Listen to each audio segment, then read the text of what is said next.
CCC number 2283. 2283. സ്വയം ജീവനൊടുക്കിയ വ്യക്തികളുടെ നിത്യരക്ഷയെക്കുറിച്ച് നാം നിരാശപ്പെടരുത്. തന്റെ നിഗൂഢമായ വഴികളിലൂടെ അവർക്ക് രക്ഷാകരമായ പശ്ചാത്താപത്തിന്റെ അവസരം നൽകാൻ ദൈവത്തിന് കഴിയും. ലൈഫ് സ്റ്റൈൽ ഞങ്ങൾ പറഞ്ഞില്ലേ, കുറെ ലൈഫ് സ്റ്റൈൽ ഇങ്ങനെ ചെയ്ത് കുറച്ച് കഴിഞ്ഞാൽ ഒരു നിരാശ വരാൻ സാധ്യതയുണ്ട്, അല്ലെങ്കിൽ സൂയിസൈഡൽ ടെൻഡൻസീസ്. അതാണ് ഈ ഫിലിം സ്റ്റാർസും ആക്ട്രസസ് ഒരു ലൈഫ് സ്റ്റൈൽ അവർ ജീവിക്കും, കുറച്ച് കഴിഞ്ഞ ഒരു ശൂന്യത വരും, കുറച്ച് കഴിഞ്ഞ ജീവിതത്തിന്റെ അർത്ഥം മാറി പോകുന്നുണ്ട്.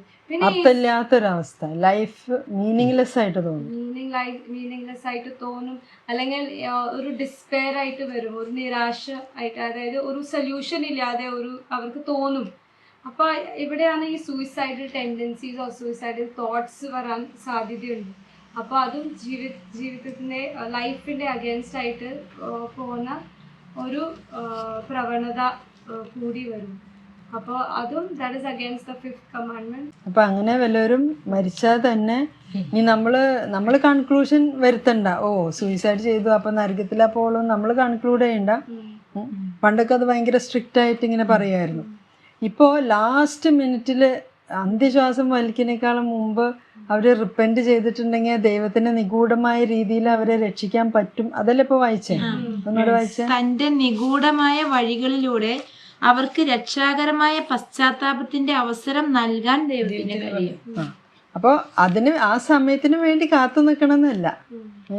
നമ്മളെന്താ ശ്രദ്ധിക്കണ്ടേ, ഒരു സൂയിസൈഡ് വരെ, ആത്മഹത്യ വരെ എത്താൻ തക്ക വിധത്തിലുള്ള ലൈഫ് സ്റ്റൈൽ നമുക്ക് വേണ്ടല്ലോ.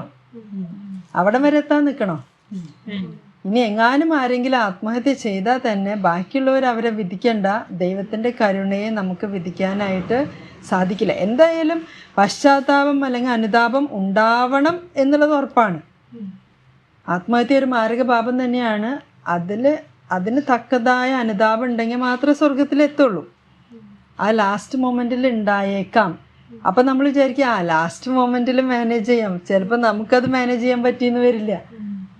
ഹൃദയമൊക്കെ കഠിനമായി കഴിഞ്ഞാൽ, if the heart is hard, പിന്നെ ഈ പശ്ചാത്താപോ മനസ്താപോ അനുതാപോ ഒന്നും വരില്ല. കഠിന ഹൃദയമായി കഴിഞ്ഞാൽ എത്ര പാപം ചെയ്താലും പാപബോധേ ഉണ്ടാവില്ല, പാപമാണെന്നുള്ള ബോധം ഉണ്ടാവില്ല. അപ്പോൾ അതുകൊണ്ട് നമ്മുടെ ലൈഫ് സ്റ്റൈൽ നമ്മൾ ശ്രദ്ധിക്കണം.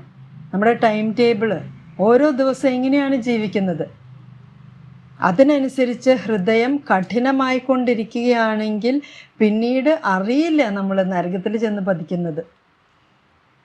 അപ്പോൾ ആദ്യം മനഃപൂർവ്വം പാപം ചെയ്തിട്ടാണല്ലോ പിന്നീട് അറിയാതെ വരുന്നത്. അതുകൊണ്ട് അറിയില്ല എന്ന് പറയാൻ പറ്റില്ല. എന്തുകൊണ്ട് അറിഞ്ഞില്ല? അപ്പം അതിനനുസരിച്ചുള്ള ജീവിത രീതി നമുക്കുണ്ടാവട്ടെ. CCC paragraph number 2270, 2270.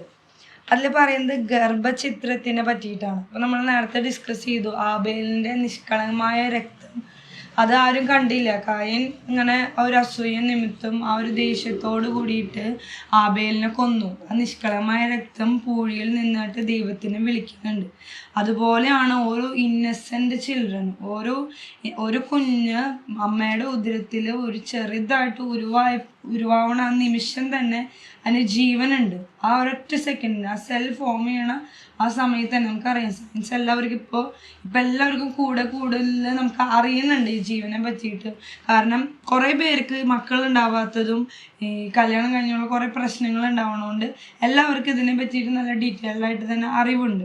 അപ്പോൾ അതേപോലെ തന്നെ ഇമ്പോർട്ടൻ്റ് ആണ് ഈ ഒരു കൊച്ചു കുഞ്ഞ് അല്ലെങ്കിൽ ഈ ഒരു ജീവൻ ആ ഒരു ഉദരത്തിൽ അല്ലെങ്കിൽ ഗർഭപാത്രത്തിൽ ഉരുവാവണ നിമിഷം മുതൽ അതിന് ജീവനുണ്ട്. അതിനെടുക്കാനുള്ള ഒരു അവകാശം നമുക്കില്ല എന്നാണ് അത് പരിശുദ്ധ കത്തോലിക്ക സഭ അത് തന്നെ പഠിപ്പിക്കണേ. നമ്മുടെ മനസാക്ഷി അനുസരിച്ചിട്ടും നമുക്ക് അറിവുള്ള ബോധ്യങ്ങളനുസരിച്ചും ഈ പ്രമാണത്തിനെ പ്രതി ഈ 5ാമത്തെ പ്രമാണത്തെ ചൊല്ലിയും ഇത് വളരെ ഇമ്പോർട്ടൻ്റ് ആയിട്ടുള്ള ഒരു കാര്യമാണ്. അപ്പോൾ എന്താണ് ഇതിൻ്റെ ഒരു പ്രത്യേകത എന്ന് പറയുന്നത്, ഗർഭപാത്രത്തിലുള്ള ശിശുവിന് അങ്ങോട്ടും ഇങ്ങോട്ടും നീങ്ങാൻ പറ്റില്ല, അത്രയും ഒരു സ്പേസേ അതിനുള്ളൂ. നിസ്സഹായമായിട്ട് ആ കുഞ്ഞവിടെ വൾണറബിളായിട്ട്, ആ കുഞ്ഞിന് ഒന്നും സ്വന്തം ജീവൻ സംരക്ഷിക്കാൻ ഒന്നും ചെയ്യാൻ പറ്റില്ല, നിഷ്കളങ്കമാണ്. ഫസ്റ്റ് ഓഫ് ഓൾ നേരത്തെ നമ്മൾ പറഞ്ഞു നിഷ്കളങ്കര ദൈവത്തിന് ഭയങ്കര ഇഷ്ടം, നല്ലോണം സ്നേഹിക്കുന്നു. അതുമാത്രമല്ല ഈ കുഞ്ഞിന് സ്വയം രക്ഷയ്ക്ക് വേണ്ടി ഒന്നും ചെയ്യാൻ പറ്റില്ല എന്ന് മാത്രമല്ല അവിടുന്ന് അനങ്ങാൻ പറ്റില്ല. അപ്പം അത്രയ്ക്കും ക്രൂരമായിട്ട് നമ്മൾ കൊല്ലാണ്. അപ്പോൾ നമ്മളിപ്പോൾ എന്നെ ഇപ്പോൾ ഒരാൾ കൊല്ലാൻ വരാമെന്ന് വിചാരിച്ചു കഴിഞ്ഞാൽ എനിക്ക് എന്തെങ്കിലും ഒരു വെപ്പൺ എടുക്കാം. ഇപ്പം എൻ്റെ കയ്യിൽ പുസ്തകം അതെടുത്ത് എറിയാം. ഇപ്പം നേരത്തെ പറഞ്ഞ പോലെ ആ കുഞ്ഞിനൊന്നും ചെയ്യാൻ പറ്റുന്നില്ല. അപ്പോൾ നമ്മൾ നമുക്ക് സയൻസിൽ ഒരു കാര്യം ഞാൻ മുമ്പ് കേട്ടിരിക്കുന്നതാണ്, ഈ കുഞ്ഞിനെ കൊല്ലാൻ പോകുമ്പോൾ ഒരു മെഷീൻ വെച്ചിട്ട് ഇതിൻ്റെ കരച്ചിൽ ഇങ്ങനെ ഒരു റേഡിയോ എടുത്തെടുത്തു ഭയങ്കരമായിട്ടുള്ളൊരു കരച്ചിൽ കരയാണ്. ആർക്കും അത് സഹിക്കാൻ പറ്റാത്ത തരത്തിലുള്ളൊരു കരച്ചിൽ ആ കുഞ്ഞ് വയറ്റിൽ കിടന്നുകൊണ്ട്, because he is feeling or she is feeling a comfortable zone. ആ കംഫർട്ടബിലിറ്റിയാണ് ഗർഭപാത്രത്തിൽ ഫീൽ ചെയ്യണത്. എന്നിട്ട് ആ കംഫർട്ടബിലിറ്റി അല്ലെങ്കിൽ സേഫ് ആയിരിക്കുന്ന സ്ഥലത്ത് നിന്ന് തന്നെ ആ കുഞ്ഞിന് ജീവൻ പോകുന്നൊരു ഗതിയിലേക്ക് വരുന്ന ഒരു സ്റ്റേറ്റ്. ഗർഭപാത്രത്തിലെ ശിശുവാണ് ഏറ്റവും കൂടുതൽ ട്രസ്റ്റ് ചെയ്യണേ ആ ഗർഭപാത്രത്തിനെയും അമ്മേനെയും. അത്രയ്ക്കും ട്രസ്റ്റ് ചെയ്യാൻ പറ്റുന്ന സ്ഥലത്ത് വെച്ചിട്ട് തന്നെ നിഷ്ഠുരമായി കൊല ചെയ്യപ്പെടാണ്. അപ്പോൾ ആ കുഞ്ഞിന് ഇത് മനസ്സിലാവും, ഇത് എൻ്റെ ജീവൻ എടുക്കുക. അപ്പോൾ ഈ കരച്ചിലെന്ന് പറയുന്നത് മരണവെപ്രാളത്തോടു കൂടിയുള്ള കരച്ചിലാണ്. അത് നമുക്ക് കണ്ണുകൊണ്ട് കാണാൻ പറ്റാത്തതുകൊണ്ട് നമ്മൾ ഇല്ലയെന്ന് വിചാരിച്ച് ഇഗ്നോർ ചെയ്ത് നടന്നാൽ ശരിയാവും. കണ്ണടച്ചിരുട്ടാക്കാൻ പറ്റില്ല. നമ്മുടെ മുന്നിൽ ഒരാൾ കൊല്ലപ്പെടുകയാണെങ്കിൽ ആ ആൾ കരയണതൊക്കെ നമുക്ക് കാണാൻ പറ്റും. പക്ഷേ ഈ കൊച്ചു കുഞ്ഞ് ഇപ്പോൾ നമ്മൾ പാപത്തിൻ്റെ ഗൗരവത്തെ പറ്റി പറയുന്നുണ്ട് CCCയിൽ, ഓരോ പാപത്തിൻ്റെയും ഗൗരവം. അപ്പോൾ ഇങ്ങനെ നിസ്സഹായരായിട്ടുള്ള സ്വയം സംരക്ഷിക്കാൻ അല്ലെങ്കിൽ രക്ഷിക്കാൻ പറ്റാത്ത അവസ്ഥയിലുള്ളവർക്കെതിരായി ചെയ്യുന്ന പാപങ്ങൾ അതിൻ്റെ ഇൻറ്റൻസിറ്റി കൂടുതലാണ്, ഗൗരവം കൂടുതലാണെന്ന് CCCയിൽ പറയുന്നുണ്ട്. അപ്പോൾ വളരെ വളരെ ഗൗരവമേറിയൊരു പാപം തന്നെയാണ്, ഗൗരവമേറിയ മാരക പാപം തന്നെയാണ് ഈ ഉദരത്തിലെ കുഞ്ഞിനെ കൊല്ലുക എന്ന് പറയുന്നത്. അതിന് എനിക്കറിയില്ല, കുറേ എക്സാമ്പിൾസ് അല്ലെങ്കിൽ കുറേ എക്സ്പ്ലനേഷൻസ് പറയും. ഇത്ര ആയിട്ടുള്ളൂ, ഹാർട്ട് ബീറ്റ് വന്നിട്ടില്ല, കൈയും കാലും വന്നിട്ടില്ല. പക്ഷെ നമ്മുടെ ഒരു മനസ്സാക്ഷിക്ക് അറിയാം ഈ ഒരു സത്യം. കാരണം ജീവനെ, ഇപ്പം നേരത്തെ പറഞ്ഞ പോലെ ജീവനെ തൊടാൻ നമുക്ക് ഒരു അധികാരമില്ല. അപ്പോൾ ആ ജീവനെ നമ്മൾ എടുക്കുന്നുണ്ടെങ്കിൽ, എസ്പെഷ്യലി കാണാൻ പറ്റാത്ത ജീവനെ അല്ലെങ്കിൽ അനുഭവം മാത്രമുള്ള ആ ജീവനെ എടുക്കാൻ നമ്മൾ കൈ പൊന്തുന്നുണ്ടെങ്കിൽ അത് വളരെ വലിയൊരു പാപമാണ്. അത് നമ്മളാരും, പ്രത്യേകിച്ച് ഈ വീഡിയോ കാണുന്ന ആരും ദയവ് ചെയ്ത് അത് ചെയ്യരുത് എന്ന് പ്രത്യേകമായിട്ട് യാചിക്കുന്നു. അതുപോലെ തന്നെ നിങ്ങൾക്ക് കുറേ പേര് ഈ എക്സ്ക്യൂസ് പറയാമെന്ന് പറഞ്ഞത്, അതായത് ഇത്ര മാസം കഴിഞ്ഞിട്ട് ആണ് കുഞ്ഞ് പൂർണ്ണ വളർച്ചയെത്തുന്നത്, അല്ലെങ്കിൽ ഇത്ര മാസത്തിന് മുമ്പ് കൊന്നാൽ കുഴപ്പമില്ല എന്നുള്ളൊക്കെ എക്സ്ക്യൂസ് പറയുമ്പോൾ എന്താലോചിക്കണം. ഇപ്പോൾ 6 മാസമായിട്ട് കുഞ്ഞ് വളർന്നു, ഇപ്പോൾ കുഞ്ഞ് 6 മാസമായിട്ട് കൊല്ലരുത്. അപ്പോൾ ഈ 6 മാസത്തിലേക്ക് വളർന്നു വന്നത് ജീവനല്ലേ. ഇപ്പോൾ ഒരു ചെടിയുടെ കാര്യം എടുത്തോ, ഒരു ചെടി വേര് നിലത്ത് ഊന്നി ഇങ്ങനെ നിൽക്കുന്നു, ആ ചെടി ഇങ്ങനെ വളർന്നു വരുന്നു. അപ്പോൾ ഇത്രയ്ക്കും ചെടി എത്തിയപ്പോൾ നമ്മൾ പറയണം ആ ചെടിക്ക് ജീവനുണ്ട് എന്ന് വിചാരിച്ച് മണ്ണിൻ്റെ അടിയിലിരുന്നപ്പോൾ ഇതിന് ജീവനില്ലായിരുന്നോ? ജീവനുള്ള കാരണമല്ലേ അത് വളർന്ന് ഇത്രയ്ക്ക് എത്തിയേ. തുടക്കത്തിലേ ജീവൻ ഉണ്ടായിരുന്നുകൊണ്ടല്ലേ 6 മാസത്തേക്കോ 9 മാസത്തേക്കൊക്കെ എത്തിയത് അല്ലേ? അപ്പോൾ തുടക്കത്തിൽ ജീവനില്ല, പിന്നീടാണോ ജീവൻ വന്നത്? ഈ ജീവൻ വളർന്നു വരിക. ജീവനുള്ളവയുടെ ലക്ഷണം എന്താ? വളരും. അപ്പോൾ വളർന്ന് 9 മാസമൊക്കെ എത്തി ജനിച്ചു കഴിഞ്ഞിട്ടേ ജീവനുള്ളൂ എന്ന് പറയാൻ പറ്റുമോ? അപ്പോൾ ആ മാതാവിൻ്റെ ഉദരത്തിൽ ഉരുവാകുമ്പോൾ തന്നെ അല്ലേ, സയൻസിലൊക്കെ നമ്മൾ കേട്ടിട്ടുണ്ട് സൈഗോട്ട്. അത് ആ സൈഗോട്ട് ആ തുടക്കത്തിൽ തന്നെ അതിന് ജീവനുണ്ട് അല്ലേ? അപ്പോൾ അതായത് ഇത് അബോർഷൻ്റെ കാര്യം, ഇതേപോലെ തന്നെ ഓരോ കാര്യങ്ങളും ജീവൻ്റെ തുടക്കത്തിൽ തന്നെ അതിന് ജീവനുണ്ട്. ജീവൻ്റെ തുടക്കത്തിൽ ജീവനില്ല എന്ന് പറയാൻ പറ്റുമോ? പിന്നീട് വളർന്നു വരുമ്പോഴേ ജീവനുള്ളൂ എന്ന് പറയാൻ പറ്റും. അപ്പോൾ ഓരോ ചെറിയ കാര്യങ്ങളും ശ്രദ്ധിക്കണം ഇതിൻ്റെ കൂടെ. സിസ് ഇപ്പോൾ ഈ ഒരു പോയിന്റ് പറഞ്ഞപ്പോഴാണ് പ്രോ ലൈഫ് മൂവ്മെൻ്റ് ഒക്കെ ഇപ്പം ഭയങ്കരമായിട്ടുണ്ട്. പക്ഷേ നമ്മളിപ്പോൾ നോക്കുമ്പോൾ ഒരു ജനറേഷനിൽ പോകുന്ന എങ്ങനെയാണെന്ന്, കോൺസ്റ്റിറ്റ്യൂഷനിൽ പോലും അതിനെ അബോർഷനെ ഫേവർ ചെയ്തിട്ടുള്ള ലോസാണ് വരുന്നത്. പ്രത്യേകിച്ച് പുറത്തുള്ള കൺട്രീസിൽ നമ്മൾ കാണുമ്പോഴത്തേക്കും പണ്ട് പ്രോ ലൈഫ് മൂവ്മെൻറ്റ് ഭയങ്കരമായിട്ട് കയറി വന്നിരുന്നു. പക്ഷേ ഇപ്പോഴത്തെ ഒരു ഭരണ സംവിധാനത്തിൽ അവർ ആ അധികാരത്തിലെത്താൻ വേണ്ടി പലപ്പോഴും അങ്ങനത്തെ ഒരു കാര്യത്തിനെ പ്രൊമോട്ട് ചെയ്യുന്നതായിട്ടാണ് നമ്മൾ കാണുന്നത്. പാപം അംഗീകരിച്ചു, മനുഷ്യൻ അംഗീകരിച്ചു എന്ന് വിചാരിച്ചിട്ട് പാപമല്ലാതാവുന്നില്ലല്ലോ. It is more dangerous. പാപബോധമില്ലായ്മയാണ് ഈ തലമുറയുടെ ഏറ്റവും വലിയ ഡേഞ്ചറസ് സിറ്റുവേഷൻ. പാപബോധം ഉണ്ടെങ്കിലല്ലേ അത് കറക്റ്റ് ചെയ്യണ്ടോ, അല്ലെങ്കിൽ പാപത്തിൽ നിന്ന് മോചനം കിട്ടുന്ന വഴികൾ ആലോചിക്കണ്ടോ. ഇപ്പോൾ കൂദാശികൾ ഈശോ സ്ഥാപിച്ചു, ഈശോ തന്നു. ആ കൂദാശികൾ നമ്മൾ എപ്പോഴാണ് സ്വീകരിക്കുക? പാപം ചെയ്യരുത്, പാപബോധം ഉണ്ടാകുമ്പോഴല്ലേ.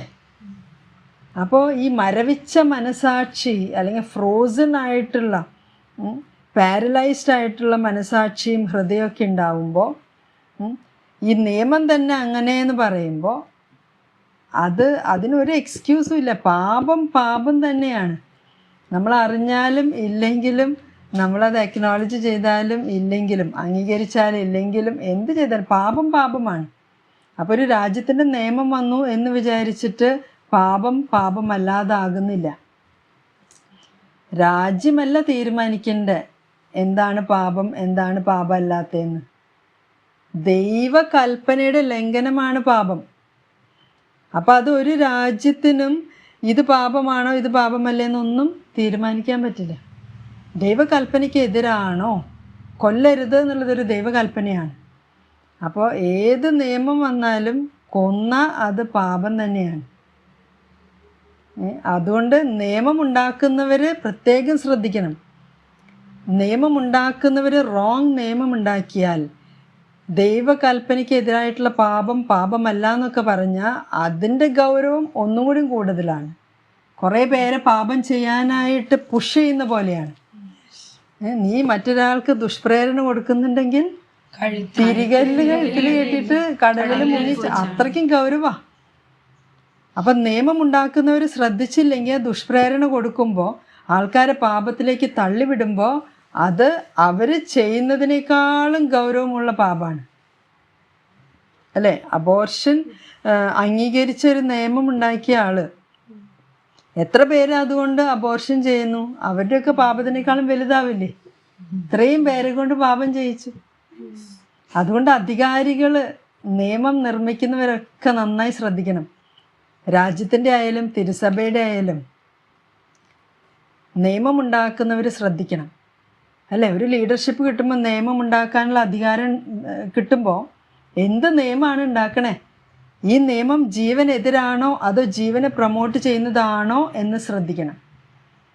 നിയമനിർമ്മാതാക്കൾ ശ്രദ്ധിക്കുക. Very serious issue. കാരണം ആ നിയമം ഉണ്ടാക്കുക വഴി ഒത്തിരി പേരെ പാപം ചെയ്യാനാണ് അത് പ്രചോദിപ്പിക്കുന്നതെങ്കിൽ അത്രയും പേരുടെ പാപത്തിൻ്റെ ആ ഒരു പരിണിത ഫലം ഇയാളുടെ തലയിൽ തന്നെ ഉണ്ടാവും. ഇപ്പോൾ പീലാത്തോസ് അല്ലേ, പീലാത്തോസാണ് ഈശോനെ കൊല്ലട്ടെ എന്നിവരെ പെർമിഷൻ ചോദിക്കാൻ വന്നപ്പോൾ അവസാനം നിങ്ങൾ എന്താ ചെയ്യുന്നുള്ളതിൽ പറയുമ്പോൾ പീലാത്തോസ് കൈ കഴുകുന്നുണ്ട്. എന്ത് പങ്കില്ല, ഈ രക്തത്തിൽ പങ്കില്ല. കാരണം പീലാത്തോസ് പറഞ്ഞിട്ടായിരിക്കല്ലേ ഇത് കൊല്ലാൻ കൊണ്ടുപോണേ. ഒരു അധികാരി എന്ത് വാക്ക് പറയുമ്പോഴും ശ്രദ്ധിക്കണം, എന്ത് എഴുതുമ്പോഴും ശ്രദ്ധിക്കണം.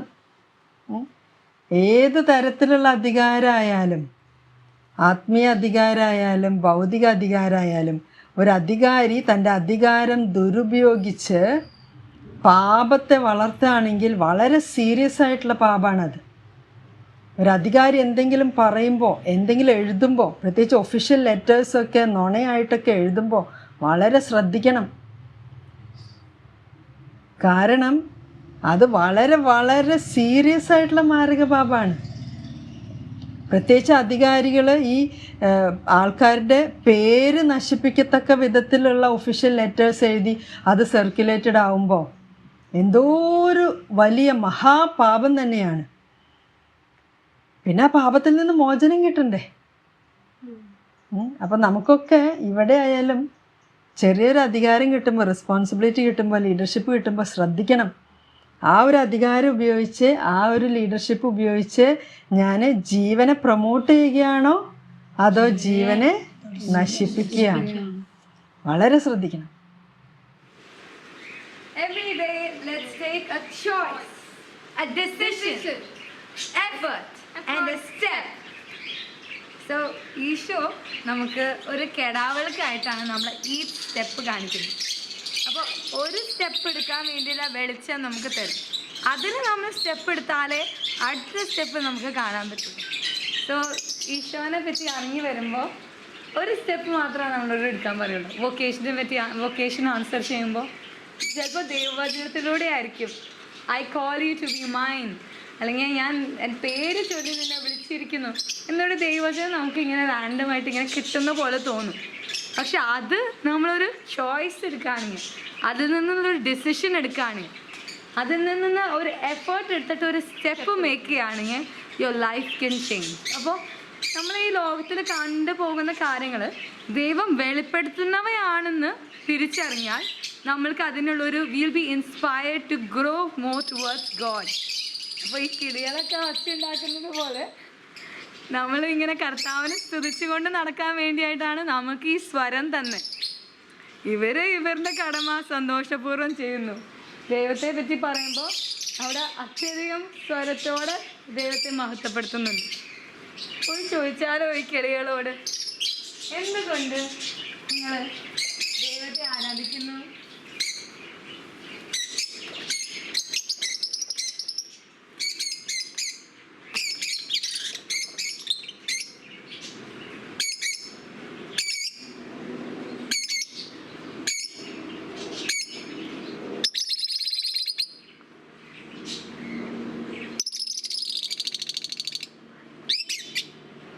ഈ സങ്കീർത്തകൻ പാടുന്ന പോലെ സങ്കീർത്തകന് ഓരോ കാരണമുണ്ട് ദൈവത്തെ സ്തുതിക്കാൻ വേണ്ടി. അതുപോലെ തന്നെ ഈ പക്ഷികൾക്ക് ഓരോ കാരണമുണ്ട് ദൈവത്തെ സ്തുതിക്കാൻ വേണ്ടി. അവർ ഓരോ നിമിഷവും തങ്ങളുടെ സൃഷ്ടാവിനെ സ്തുതിച്ചുകൊണ്ടിരിക്കുകയാണ്, നന്ദി പറഞ്ഞുകൊണ്ടിരിക്കുകയാണ്.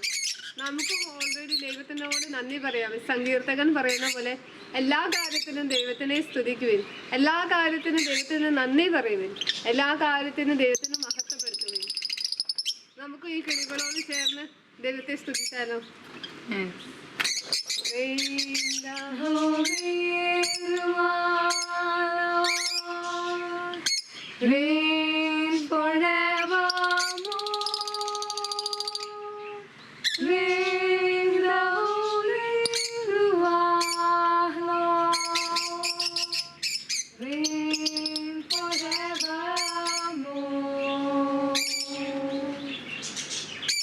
Rain the Holy Ruach, Lord, rain forevermore.